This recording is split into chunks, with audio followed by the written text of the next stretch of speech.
Really happy to have a chance to be with you all this afternoon. And I wanted to share a meditation on the preciousness of our human lives, or preciousness of our human life, which is, there's a number of different traditional presentations, traditional sequences of meditation that sometimes go together. One that I'm very familiar with is called the stages of the path. And in this meditation sequence called the stages of the path, the first of these meditations is meditating on the preciousness of our human life. And so in this meditation, the purpose of this is to encourage ourselves, to uplift our mind, to feel joyful, relaxed, happy at the opportunity that our life gives us. Because, of course, anything that we see, you can focus on its attractive qualities, or you can focus on its unattractive qualities. This painting, for example, abstract art, you could focus on its attractive qualities if you want, or you could focus on its unattractive qualities. Art is just fundamentally subjective, right? You could say, oh, I'm so tired of seeing that painting every single week in this meditation class. Oh my gosh, can you please change the background? Or you can say, oh, I like it, it has them, it looks like an ocean or something like that. Really, everything is like that. It really depends on what you choose to focus on. Even foods you previously disliked, you can come to really enjoy them. If you focus on the health benefits. I detested sweet potatoes when I was a little kid, right? At some point, I heard that they were good for you or something like that. So then, my mind changed. You focus on the health benefits of something, and gradually you can develop a bit more appreciation. At first, you may be forcing yourself, but then gradually it becomes more and more natural until eventually it becomes automatic. So I like sweet potatoes now. I don't know how that happened, but somehow it happened, but I like sweet potatoes. So when we're meditating on our precious human life, there's actually a lot in this meditation. Most of these meditations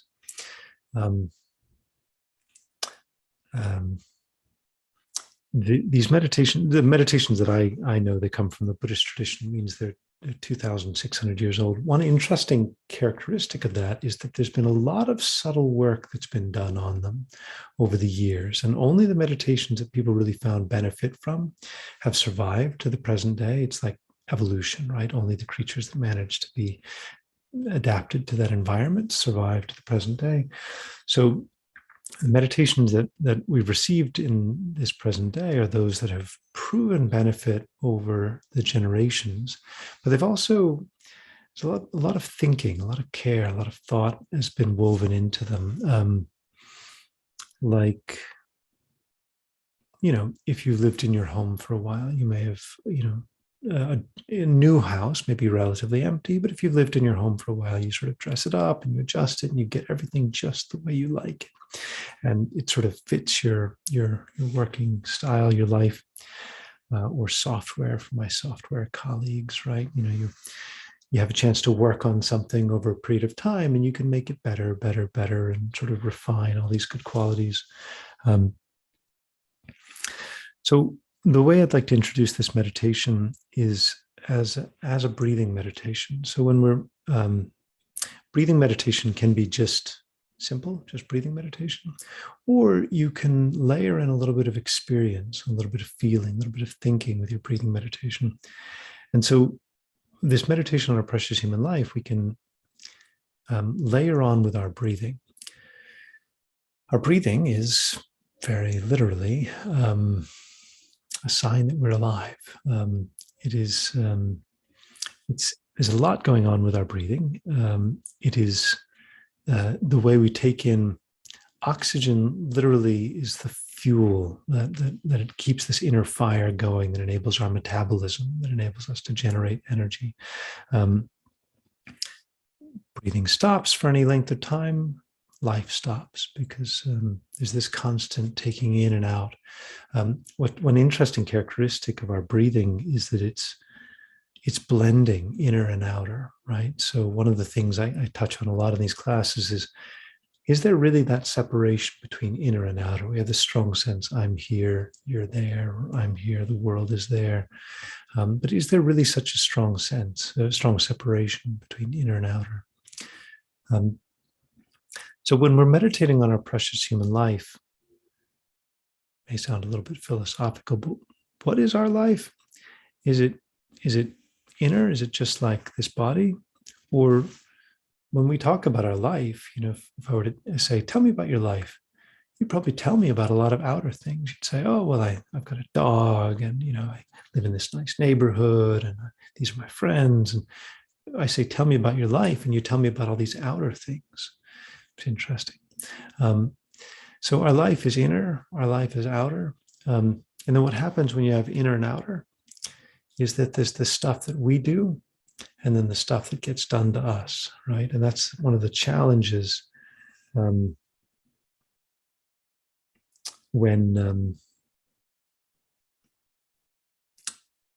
two things, I'm not sure what's a good analogy to illustrate, but when two things are tied together, but they separate a little bit, they can start to bump into each other, right?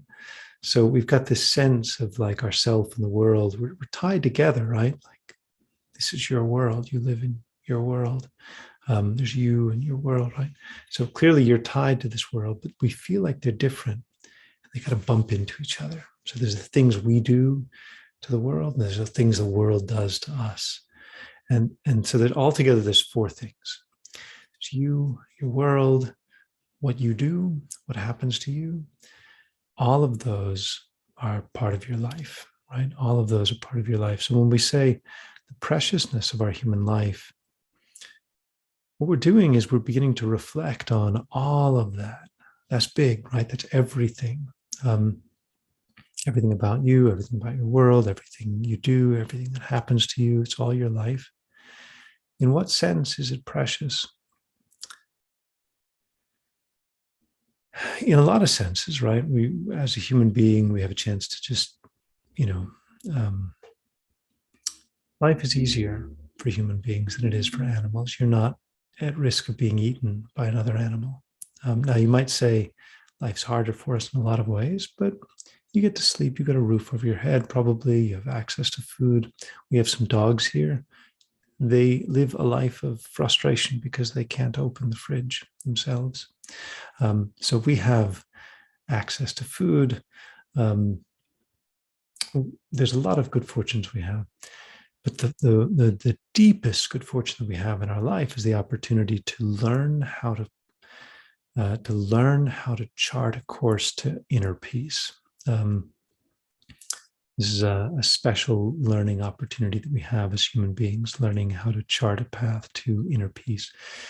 When we say inner peace, of course, we mean a mental state where no matter what's happening around you, you're at peace. A mental state where there's not so much banging around, like banging back and forth between you and your world, right? Where you're living, where no matter what happens in your life, you can remain at peace, and as a result, you can remain happy. So our human life gives us this special opportunity. As I was pondering this topic before the class, I was thinking about, have you ever been to Las Vegas? So sometimes I've even just even if you just have a layover on a flight in Las Vegas, you walk through the airport. The Las Vegas airport's a little bit different from your average airport because there's slot machines everywhere, right? There's just all these people like sitting at slot machines. You get off the flight and you're like, right, I guess I'm in Las Vegas. And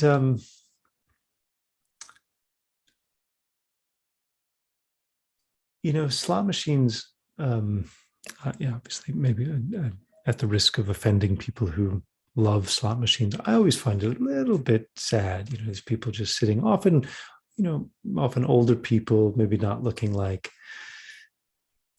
that energetic or alive, if you want. They're just kind of sitting there, pressing the button, pressing the button, pressing the button. And what they're doing, they're just sitting there, but they're tied into this sense that they might get something of value. Every time they press that button, it's like, maybe I'll get lucky. Maybe I'll get lucky. Maybe I'll get lucky. There's something in our mind that likes the idea of accumulating wealth. So imagine you're sitting here and you could just press a button and you could actually generate wealth for yourself, like $100. You press a button, you get $100.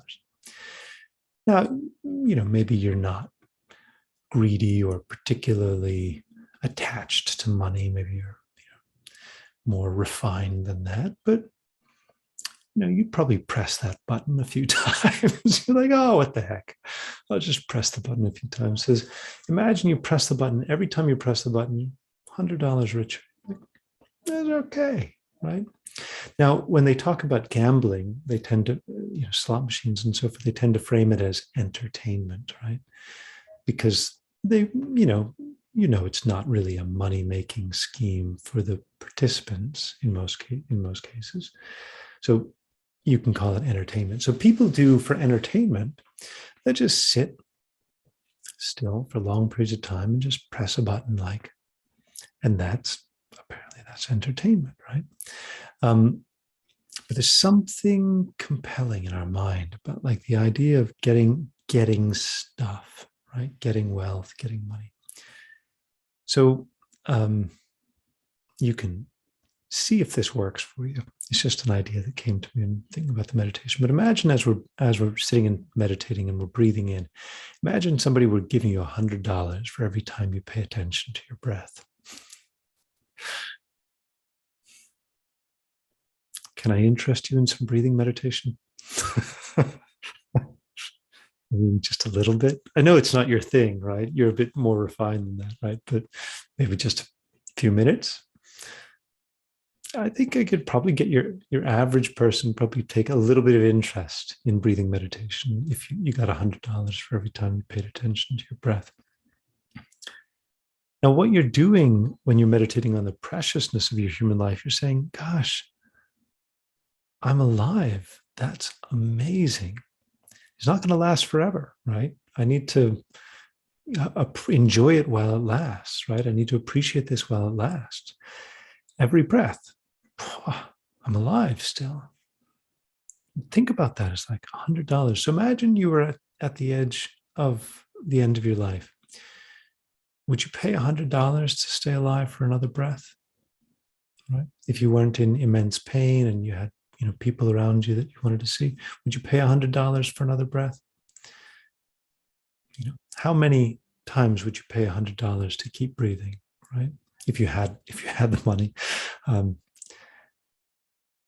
think most people would be happy to stay around a little bit longer, and especially if they had something, especially if they weren't just. The reason people might not want to do that is if they were just prolonging the inevitable. Of course, we all are prolonging the inevitable, but if they were in a lot of pain or their quality of life had degenerated. But in our situation, we really have a special opportunity because we don't just have access to, we have access to all the same stuff that everybody else has access to. You can watch TV, you can go, buy things and so forth. But you're interested in meditation. I'm going to just assume because you made the effort to come here, you're interested in meditation. You're interested in building your inner peace. You're interested in building your wisdom. So you're onto something. You're wiser than your average person. I'm biased, but, maybe you don't mind me saying that you're wiser than your average person. So, we've got an opportunity to use each of these breaths to deepen our inner peace, to deepen our familiarity with these wisdom practices. And one of the things that we can learn from this is life is as valuable as you make it, right? When you start practicing like this, You start feeling every breath has some value. Every breath is an opportunity for me. Every breath I'm learning something. Every breath I'm controlling my attention. Every breath I'm enriching my life, my mind. It gradually becomes real, right? It gradually becomes your actual experience.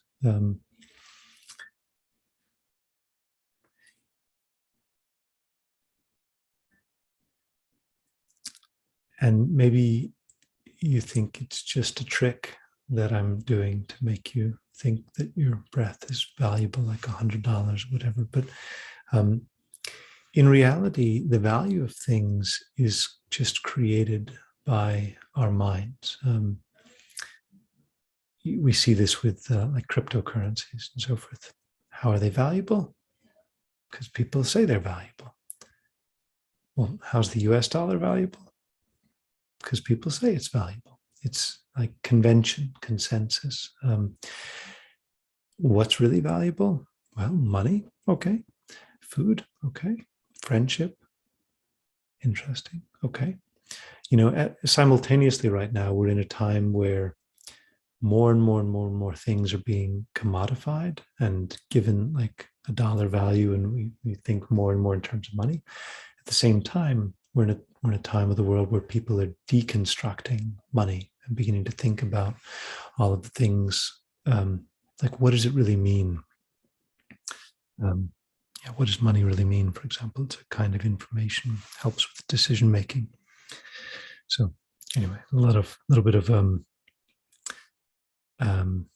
just some thoughts to kind of seed this this meditation. So in this practice, what we'll do is as usual, we will sit still, just like somebody at a slot machine, and relax and just enjoy this time here. And as we breathe, we pay attention to our breathing. If you like it, if it's helpful for you, imagine that every breath you're like getting $100, if that helps you. But the point is not to reinforce the value of money.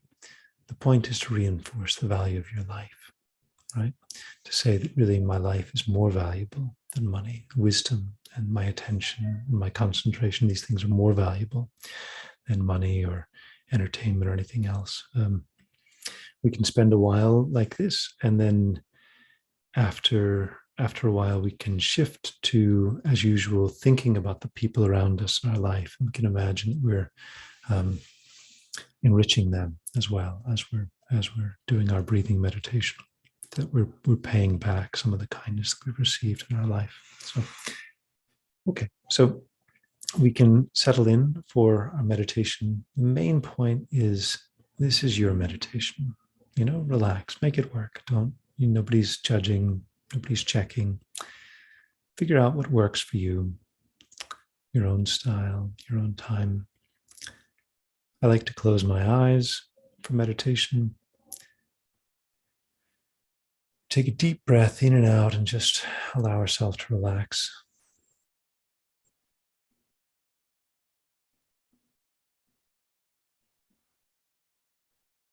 Another breath and just send this message to our body to relax.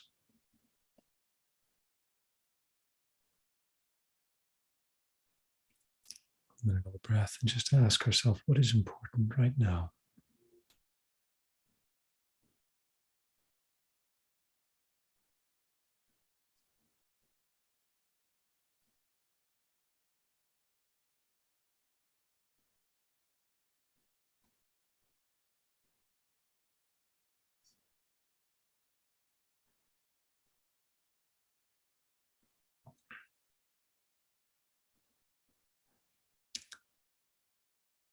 Our life is the world inside, the world outside, our actions, our experiences.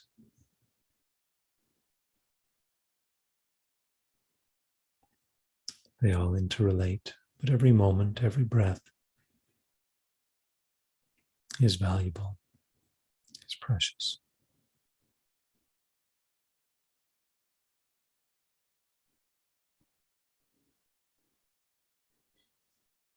With every breath, we focus on the value of our life, especially for the purpose of building our wisdom.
may not appreciate every moment of our life,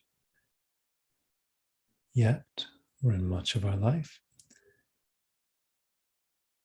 But every moment is valuable. Pleasant experiences, unpleasant. Every moment is a learning opportunity, chance to deepen our wisdom and inner peace.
Then we can bring to mind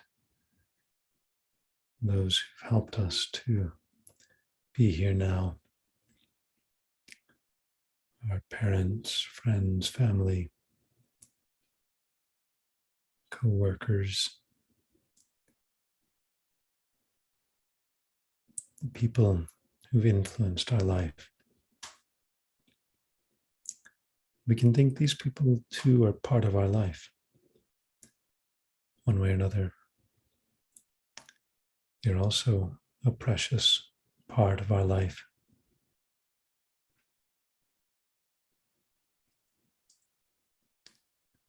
So as we breathe, we just imagine or feel them around us, and feel like with every breath we are giving back to them and repaying the kindness we've received. For example, without our parents, we wouldn't exist. Without our teachers, co-workers, so forth, we wouldn't have education or a job. Directly or indirectly, our life is the product of countless people. So we imagine giving back with every breath.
think of these people in our life as being outside, but they are part of our life. If we check carefully, we can't really distinguish our life from those who support our life.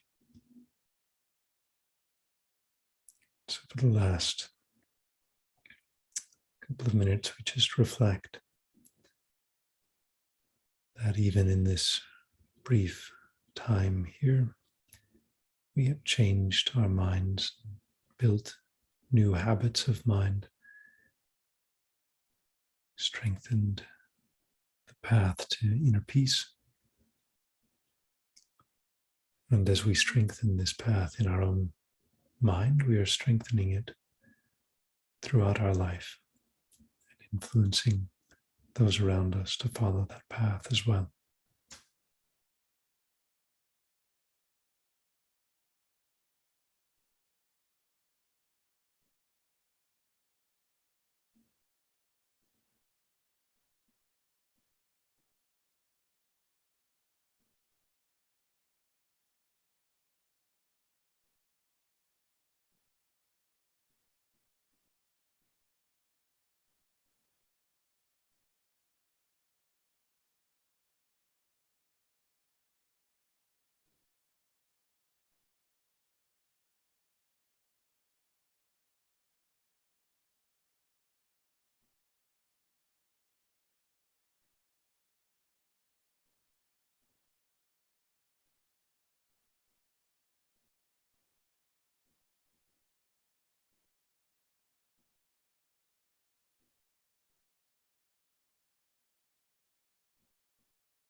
We make a decision when we're outside of meditation to carry this sense of the preciousness of our life with us into every daily activity. We hold this decision for the last minute.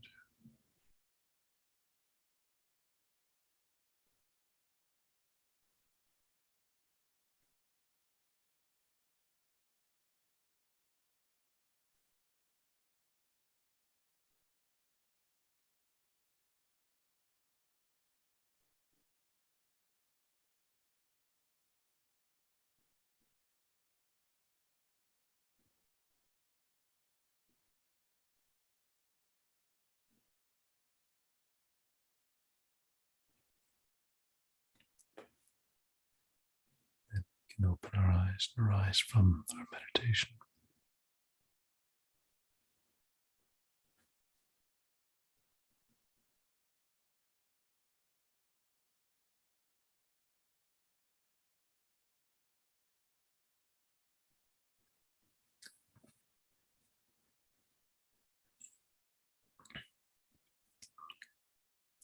So I would definitely encourage you to play around with this this idea that our mind creates value and creates a sense of what's valuable or not, because it's amazing what you can do to help sort of guide your own habits and behaviors with